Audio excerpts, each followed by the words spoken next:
Alors également au 8 juin, ce qu'on peut apercevoir, c'est que les plants de pommes de terre qui avaient été donc plantés le 19 mars, eh bien donc commencent à se coucher et à jaunir. Donc je n'ai pas perçu de fleurs hein, sur ce groupe de plants, parce qu'il y a quand même eu, je pense qu'il y a eu 8 ou 10 plants qui ont été plantés ici. Je n'ai pas vu de floraison. Donc je peux me tromper, mais j'ai l'impression que j'ai pas vu de fleurs, hein, parce que sur d'autres plants il y a déjà des fleurs, mais sur ceux-là j'ai pas vu de fleurs. Alors par contre ce qui est intéressant, c'est que j'ai gratté un petit peu donc la terre la semaine dernière, et j'ai donc aperçu qu'il y avait déjà effectivement des pommes de terre qui étaient prêtes à être récoltées. Donc j'en ai profité pour arroser l'endroit avant de déterrer les plants. Et puis il faut absolument que je récolte les pommes de terre, puisque comme les plants se couchent, ben, ils sont couchés sur les rangs de carottes qui sont situés sur les bords en fait, hein, comme on voit ici. Voilà, donc je vais dégager tout ça, et puis je vais vous montrer le résultat de la production pour un ou deux plants, qu'on voit un petit peu le rendement de cette culture. Voilà, donc comme j'ai pas de fourche bêche pour l'instant, je vais y aller gentiment. Je vais creuser à peu près 20 cm autour, hein.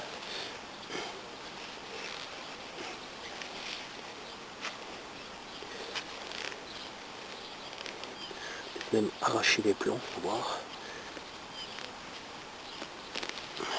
Donc je vais arracher surtout les plants qui commencent à jaunir. Et puis l'avantage, c'est que ça va me permettre de libérer de la place pour effectuer des successions de cultures, hein. C'était ça l'objectif. Encore un plan ici.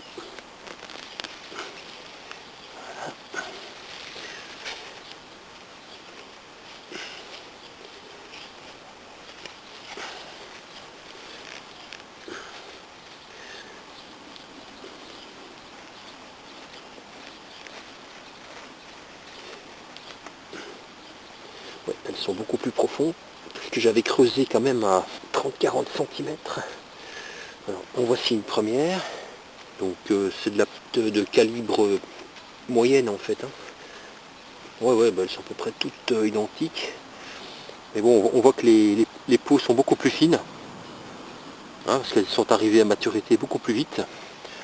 Et bah, c'est de la pomme de terre primeur, hein, donc c'est pas mal. Voilà, c'est à peu près tout le même calibre. Bah, sur un plan, j'ai déjà récupéré la quantité des plants que j'avais plantés. Parce qu'il y en a certainement encore.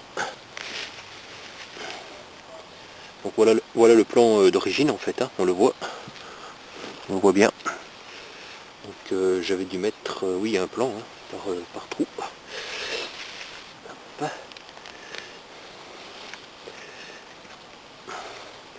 Donc on voit que bah, chaque plan a bien donné quand même, hein.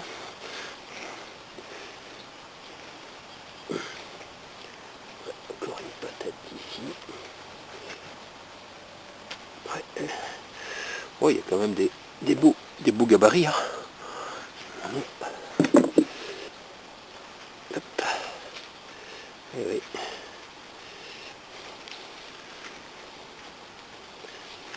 Forcément, alors si on laisse les petites patates en place, bah, les prochaines elles vont automatiquement elles vont germer, hein. Donc tout l'intérêt d'avoir une terre assez meuble avant de planter les plants, que ça leur permet quand même de s'épanouir et puis de développer les nouveaux tubercules.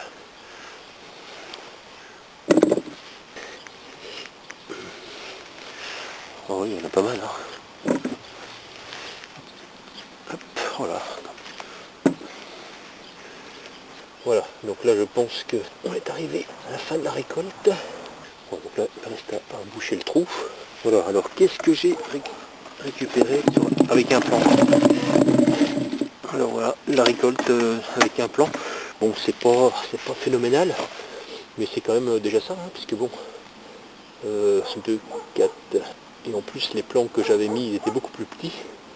Donc 2, 4, 6, 8, 10. Donc là j'ai déjà récupéré le nombre de plants que j'avais plantés. Et ça c'est pour un seul plan, je crois que j'ai dû en mettre 8. 1, 2, 3, 4, non j'ai dû en mettre 10. Voilà, donc là j'ai déjà récupéré avec un plant la quantité de plants que j'avais plantés, plus un petit excédent, limite là ce sont des tubercules que je pourrais utiliser l'année prochaine, je vais bien voir. Donc dans l'ensemble c'est plutôt satisfaisant. Ce plan-là est aussi en train de jaunir, donc je pense que c'est bon, je pourrais récupérer ce plan-là aussi. Voilà, et ça va me libérer de la place pour une succession de cultures. Donc bien ici je vais probablement, que j'ai encore des navets à repiquer. Ça tombe bien à pic. Voilà, donc je vais prélever la suite de l'autre plan à côté. Puis peut-être je vais prélever un des plans là-bas. J'ai également retrouvé le plan d'origine, voici. Et donc j'ai constaté que j'avais à peu près la même quantité de rendement pour ce plan-là, donc à peu près une quinzaine de plans. Et puis ce que j'ai remarqué également, c'est que en fait les tubercules se sont développés dans la limite du trou que j'avais creusé. Parce que là où la terre est plus compacte, je n'ai pas retrouvé de plan. J'ai quand même l'impression que quand la terre n'est pas meuble, les tubercules ne peuvent pas se développer correctement. Donc c'est important d'assurer la mise à disposition d'une terre relativement meuble pour leur permettre de se développer, parce qu'autrement, ça compromet leur développement. Là j'ai fait un peu le tour, je n'aperçois plus de tubercules. Donc ça correspond exactement à l'endroit où j'avais creusé le trou. Donc voilà, ça c'est bon à savoir. Donc à la limite, pour la prochaine fois, c'est peut-être pas une mauvaise idée de tenter de réaliser un trou plus grand pour voir si ça peut permettre le développement de plus de tubercules. Bon, si on regarde, on a à peu près un tubercule de la taille identique à celui que j'avais planté au courant mars, 19 mars précisément. On est le 8 juin, à peu près 2 mois et demi, 2 mois et demi pour avoir les tubercules. C'est pas mal. Voilà les premières pommes de terre, donc les pommes de terre primeurs. Ça c'est plutôt une bonne chose. Finalement, sur cette planche, j'avais réalisé donc un semis de navets au centre de la planche, 2 plantations de rangs de pommes de terre, et sur le côté j'avais donc disposé les rangs de carottes. Pour les plants de pommes de terre, donc il n'y a pas vraiment de remarques particulières à formuler, excepté pour la dimension des trous. Mais concernant les carottes, forcément au fur et à mesure que les plantes de pommes de terre se sont développées, petit à petit on a les plants qui se sont couchés sur les carottes, forcément, et donc ça les a privés de lumière, et puis ça a certainement entravé leur développement. Si je devais renouveler l'opération, ce que je ferais, je positionnerais les rangs de pommes de terre plus sur un des côtés de la planche, et j'effectuerai donc les semis de carottes sur le bord opposé. Ça leur permettra d'avoir plus d'aisance pour se développer. Et ce que je ferai aussi, c'est que je mettrai certainement une ficelle pour maintenir le port du plant des pommes de terre, pour ne pas qu'il s'effondre sur les carottes en fait. D'autre part également les navets, je ne les sèmerai pas de nouveau au centre de ce rang, donc même pour optimiser l'espace, ça n'a pas été concluant, c'est pas une bonne idée. Donc par contre, ce que j'avais fait lorsque j'avais éclairci les rangs de navets, j'avais récupéré des plants que j'ai positionnés dans des gobelets, comme ceci.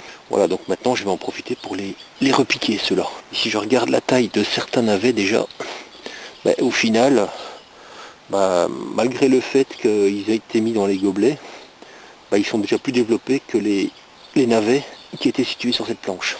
Donc maintenant ce que je suis en train de faire, je vais mettre un rang de navets à la place des pommes de terre. Voilà, donc ça ce sera une première succession de cultures pour cette planche-ci que je vois à l'horizon. Je pense que je ne vais pas encore positionner de courges à cet endroit parce qu'avec les feuilles qu'elles vont développer, elles vont encore provoquer de l'ombre pour les carottes, je pense. Donc je vais plutôt me contenter de repiquer les navets à cet endroit-là.